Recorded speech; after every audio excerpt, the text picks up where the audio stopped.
is over.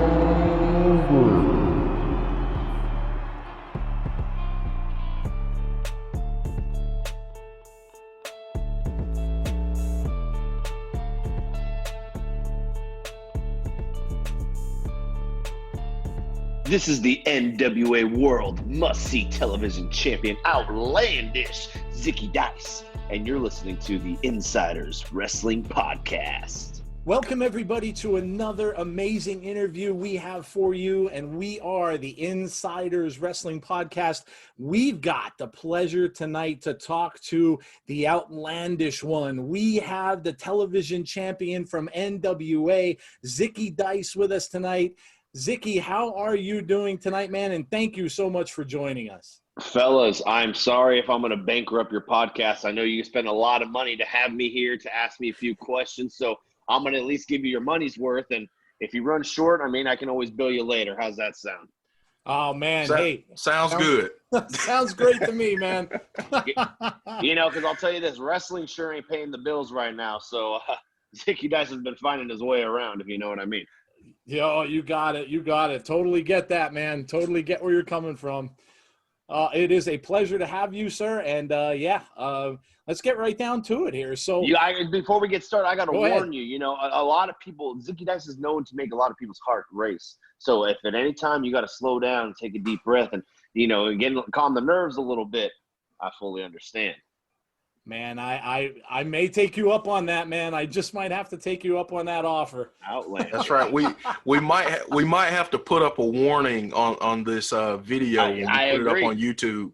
We're going to have to stick a warning out there. So just so the ladies are calm and the fellas, don't hyperventilate as well. We'll just have to. I recommend sitting on tarp while you listen to the podcast. Oh, there you go. There you go. Oh, man, that's fantastic. So I guess the first question I got to ask you before we delve back into your career a little bit, man, what was it like winning that title? Oh, man. I don't even know. Okay. See, I got to take a break now. It's still hard to wrap my head around, and I'm going on, let's see, 40, day 45 as NWA World Television Champion because, the days don't stop count for any quarantine. Hey, they just keep on going. So, and I got a perfect record of 0-0 right now. That's got to be some Guinness World Record. Yeah, but let's talk about what's happened to all the guys that have won that championship. What happens next? Yeah, I'm sure you're well aware with history.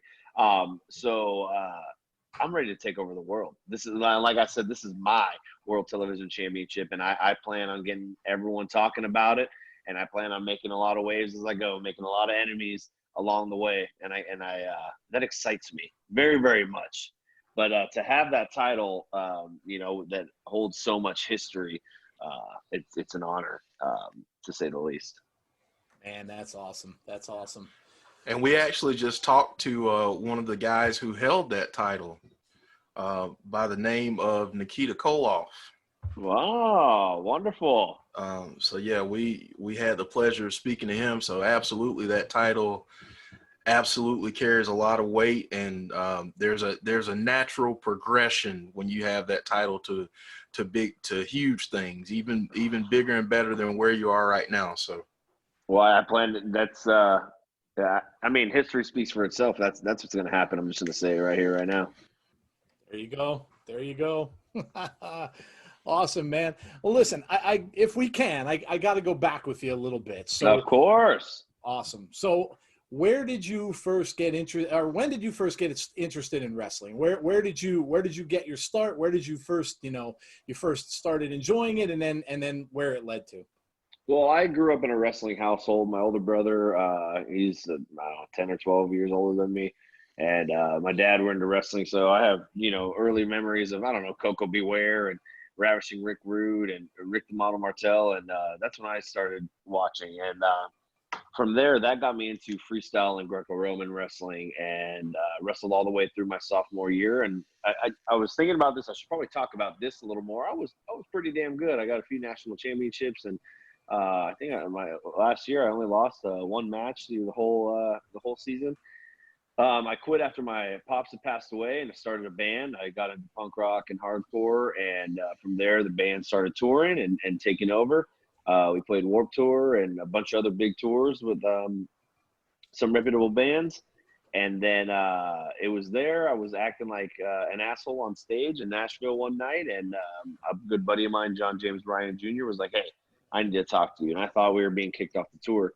He was like, "I think that you need to become a professional wrestler." He's like, "You're agile." He's like, you're just oozing with charisma, and I think that you'd be very successful in that business." And I was like, "You know what? I think you're right."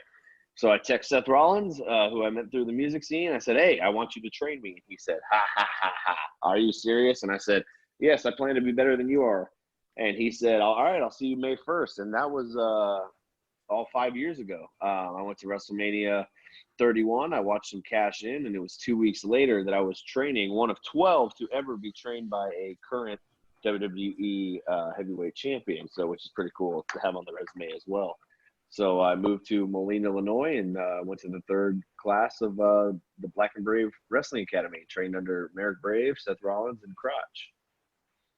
Wow, man, that's That's awesome. awesome. Yeah, That's amazing. and the rock and rolling ever since. And I've been to I went to the Ring of Honor dojo, had a tryout seminar there, and got told no. And then went to the New Japan LA dojo for two training and tryouts, and got told no there. Been in the ring with Okada and Shibata, and done everything I possibly can, and made waves around the country. And here I am.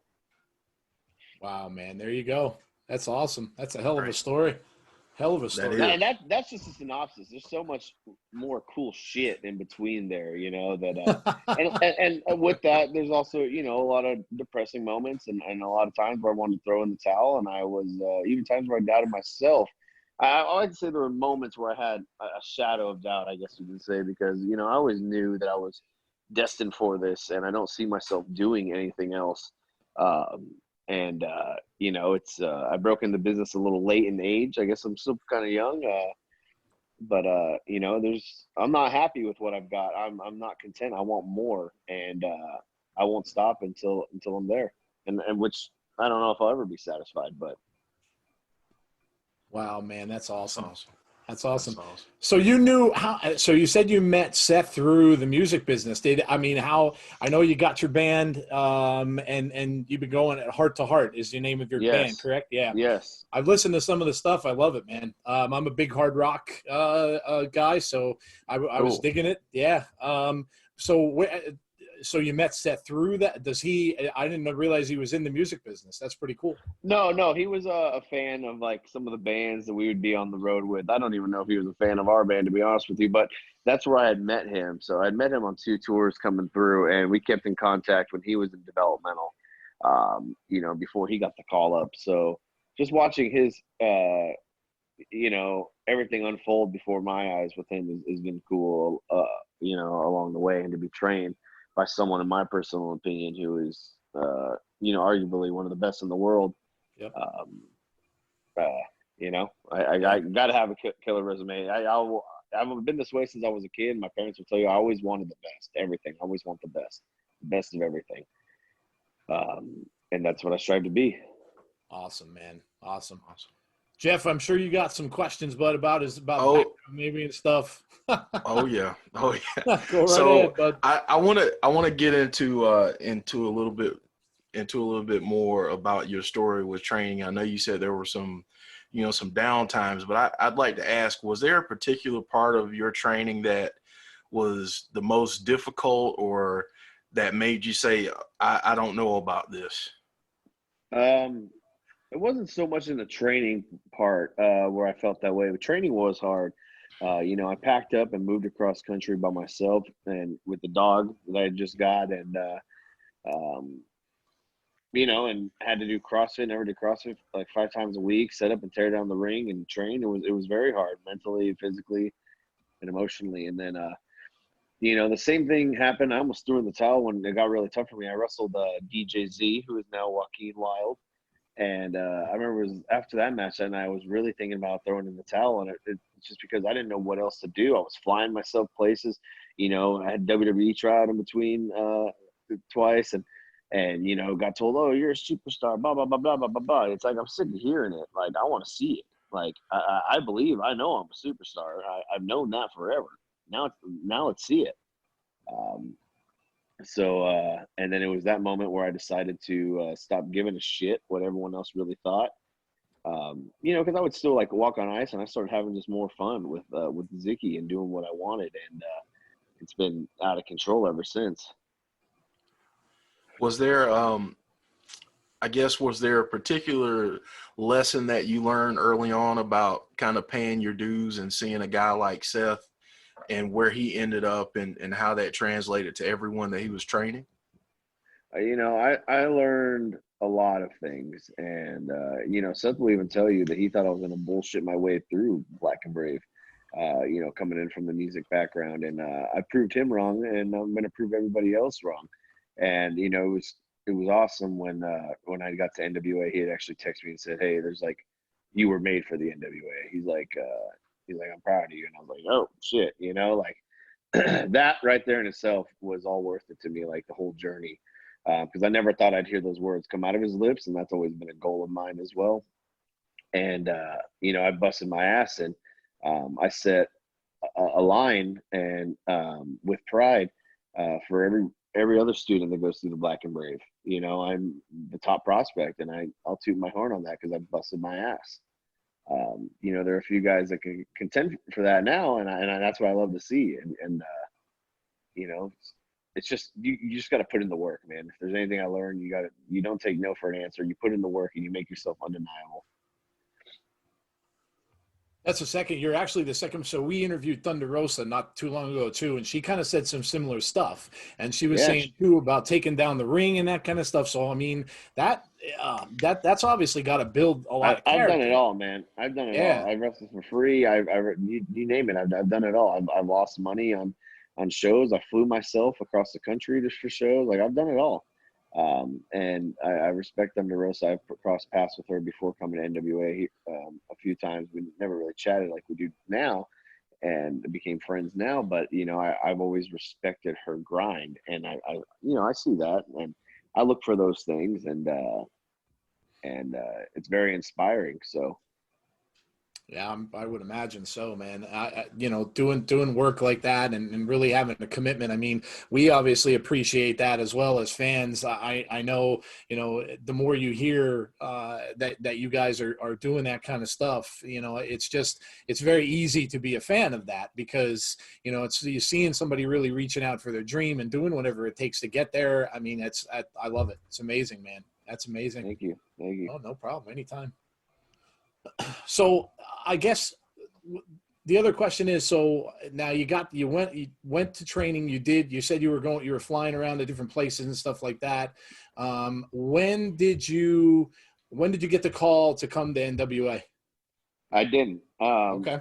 It was, this is a very funny story, and I love sharing this story.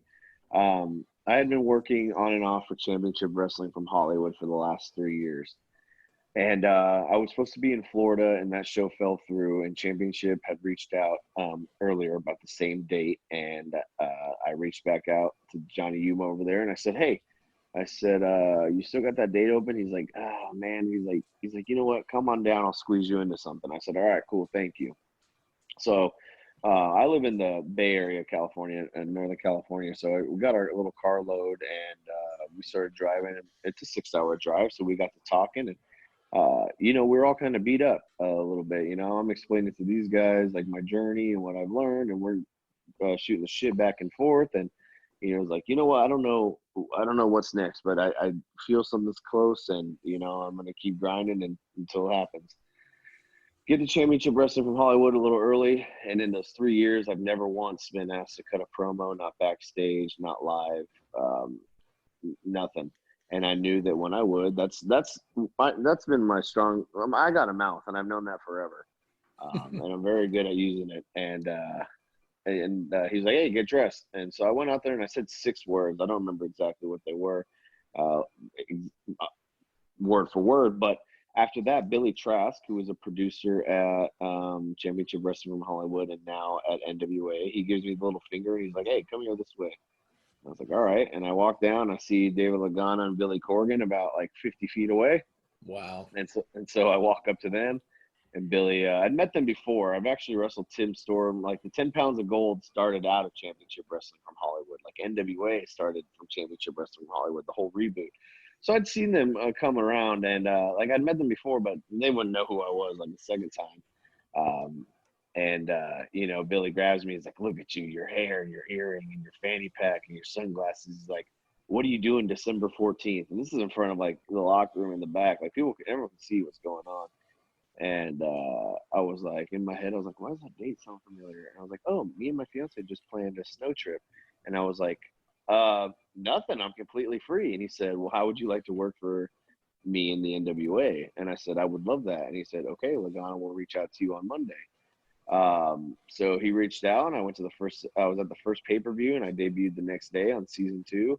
And I had no idea what was going on or what I was doing going into it. And I mean, lo and behold, they told me I was there for just a few set of tapings, and now I hold a title in one of the top 5 companies in the world. So Wow, I think I'm chilling. Yeah, it's crazy. It's a story, and I love sharing that story because, I mean, like I said earlier, it's a roller coaster along the way, and it's still going to be, right? I'm still dealing with the grind behind the scenes daily, every single day.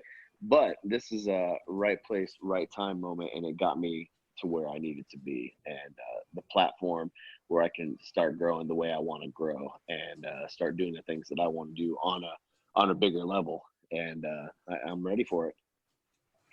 Man, that's amazing. That's awesome. That's a great story. Yeah. Where did you always have the character that you have now? So the Zicky Dice. No, hell Okay. no, hell no. Hell no. I wish we could bring up a picture. Like I'll post it. It's somewhere along. But at first I came out like I wanted to be like. So I always had the name Zicky Dice, right? A stoner buddy of mine back in 2007. My name is Nick Zappo. Started calling me Zick because he's an idiot. So he switched the letters, but it stuck. So everyone started calling me Zick, and on the road with bands, that just evolved into Zicky because people just had one add on whatever. I always had some dice in my pocket because we were always shooting dice. So boom, there it was, Zicky Dice. And at first I saw like this casino pit boss like type. So like I wore this like white suit pants, and like I had this big old beard and brown hair, and then like a singlet on under, and I ended up looking like a bootleg Bray Wyatt. And I was like, nah. So then I went from there to I wore a singlet once, and then I wore long tights, and it had like my name airbrushed on the back, and then I went to trunks, and then like I shaved off the beard, and then I started like having this vision, right? And then I pierced the ear, and I started growing a mullet out, and I started rocking my natural curly hair. These aren't natural, by the way.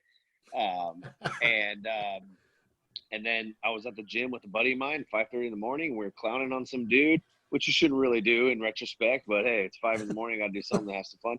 And I said the word outlandish, and it came out just like that. And immediately a light bulb just ding.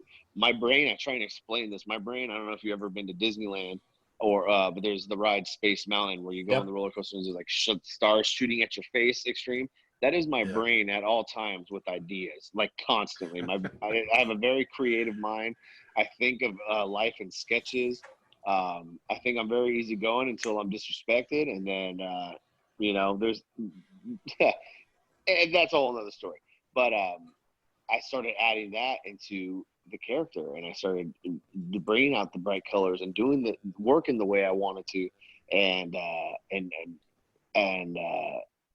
following the wrestling that I grew up loving.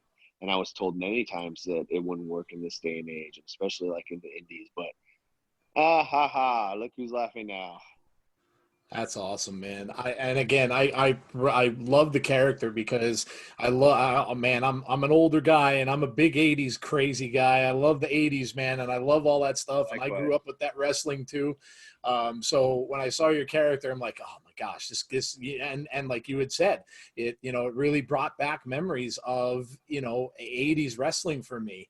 And like with that, like I mixed in, I don't mean to cut you off, but like that's a lot of myself, you see, like as cliche and corny as that sounds, but like I've been through a lot of trauma and bullshit, and like Outlandish Zicky Dice is just like this alter ego that I get to, that just I get to escape the world with and believe that I'm him. And the thing that's awesome about it is all this traveling I've done, I looked around and said, what's going to make me different? What's going to make me stand out? And that's what I thrive for every single time, every show, every performance. And, I've still got a lot of tricks under my sleeve that I haven't revealed yet. So best way, just gotta keep watching. Oh, That's man, right. definitely. I can't wait to see what's coming next. What did you bring over from the music business to your persona? Oh man, the connection with the crowd. Okay. How to connect, and I'll tell you what, that gave me a head start above everybody, and I still think that I can connect in some of the big names that you see today. That's it. Is the connection, how to connect, whether I get booed or cheered. I'm very good at doing both. Did you always want to play a heel, or did you ever do face? Have you gone back? I did, and I have here and there. I prefer, it's funny, like true story here. I first match, I wasn't told heel or face, and I was just told to, go over dirty and do this. And I came back, and Billy Corgan's like, dude, he's like, you were supposed to be my top baby face. And I was like, oh, and he's like, I swear, and I was like brand new day one. That's the first thing the boss says to me. I'm like, oh, I like stop in my tracks. He's like, but God damn it, I can't ignore that reaction. He's like, let's go. And I was like, but when I walk in, if you watch the first episode back where I debut, they're quiet. By the end, the whole crowd is booing me. Everyone in that damn arena, and the crowd there will decide if you stay or go, like straight up. Yep. They're very diehard NWA fans, and I love having them hate me. Man, that's awesome. Yeah. What's it?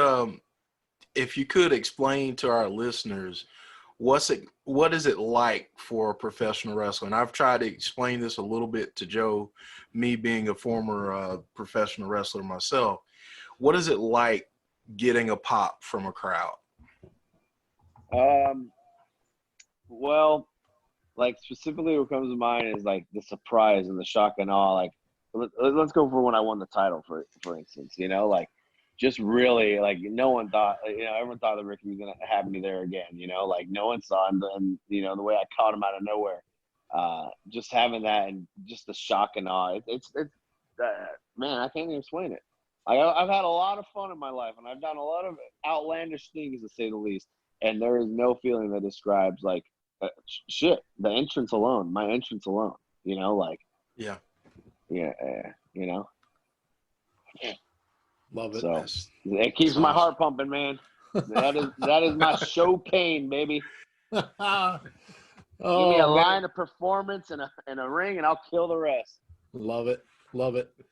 What's it like wrestling in the, because again, we asked this, I think, of Thunder Rosa as well, but what's it like wrestling in front of that kind of a crowd? Because I don't think a lot of the people out there today know what that studio wrestling is like. And I mean, unless you're an older guy like me and you used to watch that back in the day, but I don't really think people understand what's it like in front of that crowd. You just mentioned it. So what's the difference? If you've ever been in, I'm sure you've been in some bigger arenas, even with your band, what's the difference in front of that smaller like studio audience? I'll tell you this, and I'm gonna say it right now. I'm blessed, and I can't speak for everyone else, but for me, I was thankful enough to come through Championship Wrestling from Hollywood. And guess what Championship Wrestling from Hollywood is? Studio wrestling. And so for the last 3 years, and let people say what they will about Championship Wrestling from Hollywood, but dude, that's if you want to learn and you want to get to the next level, it is run like all the big name shows out there. It is the same exact thing. So that prepared me. The one thing that was different about NWA was I don't have my entrance music, and for me personally, that helps me get in the zone. So that when I break through that character, I'm ready to be outlandish and piss people off. So that was a little bit of getting used to, and then still getting comfortable. And each time I go back to NWA, I'm getting a little bit more and more comfortable now, starting to, before I got there, I only knew Joe Galley, Dave Marquez, Billy Trask, one of the producers, and Royce Isaacs, and now I've got a few friends there, which is cool. But I'm still not as comfortable as I like to be on screen there. So when I mean the best is yet to come, I truly mean that. Oh man, I can't wait. But like I said, but then again, like I go back to Hard Times, and I have this vision of when you do get the music, and it only pumps you up that much more. Boom, it's that much more special, and just being able to work the cameras, and the crowd's there for you. They're live. We film a whole season in a weekend. The crowd is there every single episode, Wow. So if you don't have them, that's on you. Yep. Wow, man, that's awesome. They got rid of the Dawkins song right when you started getting popular, dude. Oh, right when you that was you know what? That was always in my head. Me and my fiance were always walking around. Me too, the fire, and always. Oh man, yeah. I was like, that's it. A lot of friends of mine who didn't watch the show, they're like, "That's the show with the Dawkins song." I'm like, yeah, you got to watch the show with the Dawkins song on YouTube. Yeah, I was hanging my head this weekend. Crockett Cup was supposed to be this weekend, Yeah. I was gonna win that too, and and then who knows? But my plan is to make up for it all. Is just line up what I think is the personal 7 best wrestlers that I can defend my title against in one night, one episode. Zicky Dice Outlandish Power Hour. How about that? And then maybe the next episode I'll go for the 10 pounds of pink. There, Yeah. There you go. There you go, man. So who, growing up, I mean, you said you went back to wrestling. Who was, and I think we had from our community a couple of questions for you too. So, and one of the questions was, who did you idolize the most? What wrestler did you idolize the most growing up? That was Shawn Michaels growing up. And now that answer has changed. All the guys I used to hate back when I was a kid are my new favorites, like, Mr. Perfect, Rick Martel, Ravishing Rick Rude, just to name a few. But yeah, but Shawn was always be, I think, my number one all-time fave. Gotcha. Mr. Perfect's a great call, man. I see a little bit of similarities. See a little bit of similarity there. I love Mr. Perfect. Oh man. Let's see. So we had another question. This is one of the members of our community too. She wanted to know, because we all know that fanny pack costs $16,000, man. She wanted to know what is in the fanny pack. The famous question. The famous question. I don't think this is the time or place to reveal what's in the fanny pack, but fair enough. One day. I mean, I can't just expose everything. Why would you guys keep watching? That's very true. Spoilers. So there you go. We got to keep watching, and maybe one day we'll find out. We'll find that out. And then we had somebody else say, since the fanny pack's $16,000, he wants to know how much the wrist tape cost. The wrist tape is actually special. It's very, very expensive. It's woven hair from a very specific tribe that is it stays longer and sticks. It actually helps me on my matches because when they grab me, there's little prickles on it. It's like almost, I don't know how they make it or what animal this comes from, or woman, or man. But it's don't worry about it. It's just very expensive. Yeah. Oh man, that's awesome. So in terms of someone that may be interested in becoming a professional wrestler, what advice would you give them in terms of character development and how to find that path for themselves? Oh man. Well, first I would say, if you're not going to commit, don't do it at all. Because you really got to commit, and that's for me, bleaching my hair, piercing my ear, the way I dress, you know what I mean? Like I commit to the character. And I'm going to go ahead and share this. I was told recently that Dr. Tom Pritchard brought me up as an example because I believe my character inside and outside of the ring. Wow. I listened to this today. You don't be afraid to micro fail, right? I'm microfail all the time. I did last week. I'll probably do it again tomorrow. But it's how you bounce back and what you learn along the way to further the character. And ask my fiance. I'll walk around the house and I start cutting promos, or I'm in the car by myself or at the grocery store. Like I said, I got that Space Mountain brain, and the ideas just start coming in. I just start jotting them down. You can't be afraid to fail, and you can't give a flying fuck what anyone else thinks about you along the way, because that will only hold you back. And this is a business that are full of snakes. I look at professional wrestling now as now there's a little bit more options, but it's like there's one NFL team, right? The major league. Everyone's trying to make one team. And what are you going to do to set yourself apart to earn yourself a seat on that team? You know? Yep. Right. So that's food for thought there. And then there are a million ways, and I got to, I'll take it off to, let's bring up Warhorse, for instance. I don't know if you're familiar with Warhorse. Yep. But brother rebranded himself, and same with Danhausen. I've known them for the last few years, and they rebranded. And then Effie, we're the ones running the indie scene right now, and all it takes is a little commitment, and sometimes you got to rebrand here and there. I would, that's a great, that's great advice. Great advice. Yeah, great advice. I won't name anybody right now specifically, but I'm in a group chat with a few of my buddies, and they've been there along the way, and I try and motivate them, and we motivate each other.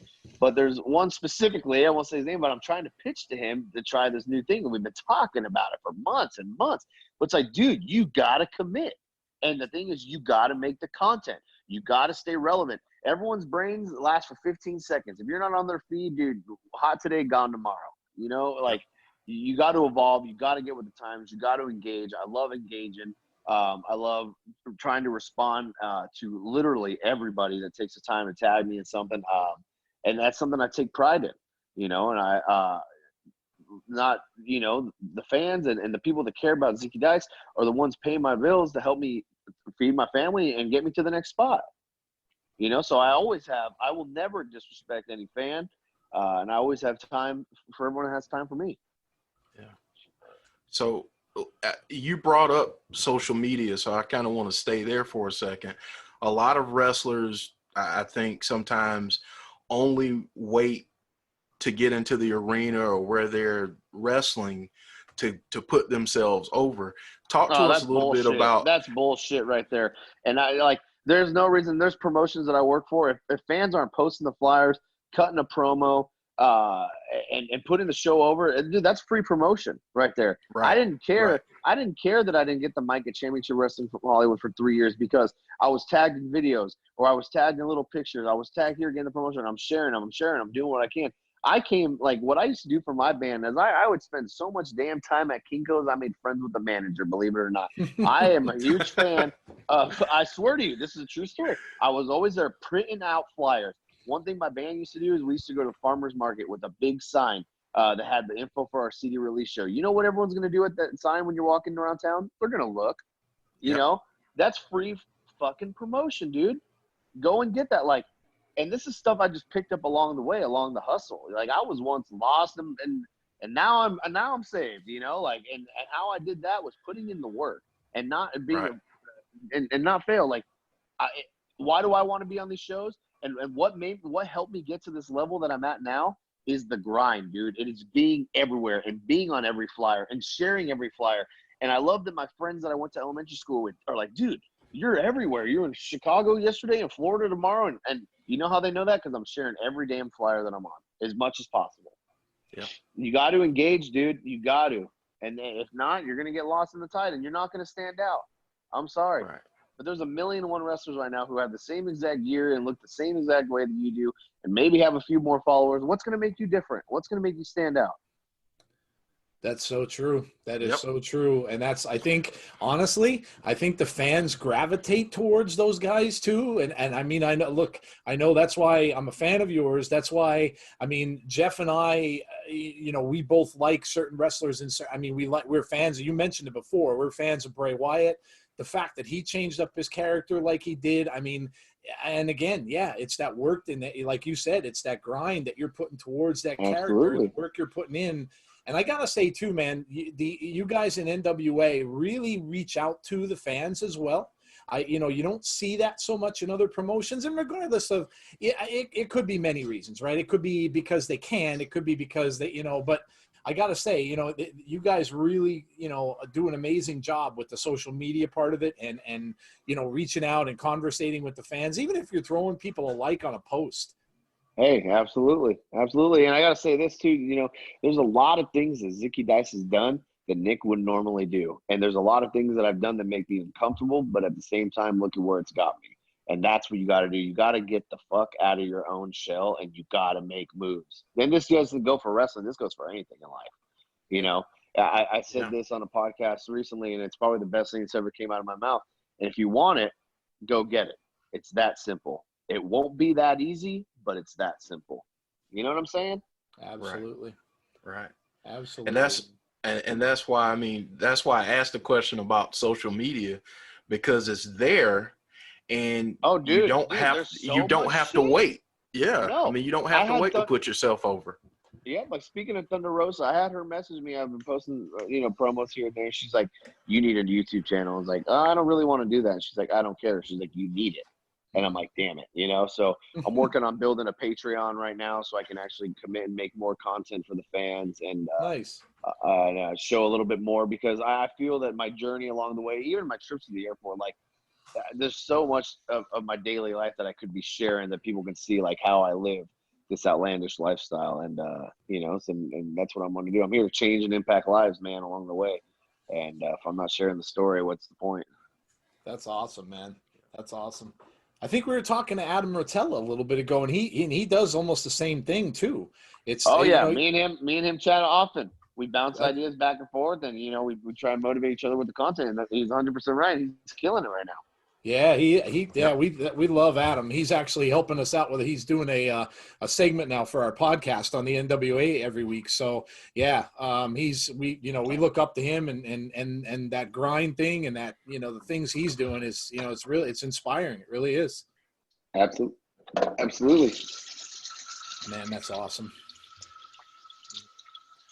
So go ahead, Jeff. Sorry. So I've got to ask, and this is kind of a detour from what we're talking about, but we talked a little bit about this before we started recording. But tell us how you got into support work for people with developmental disabilities and working in that field.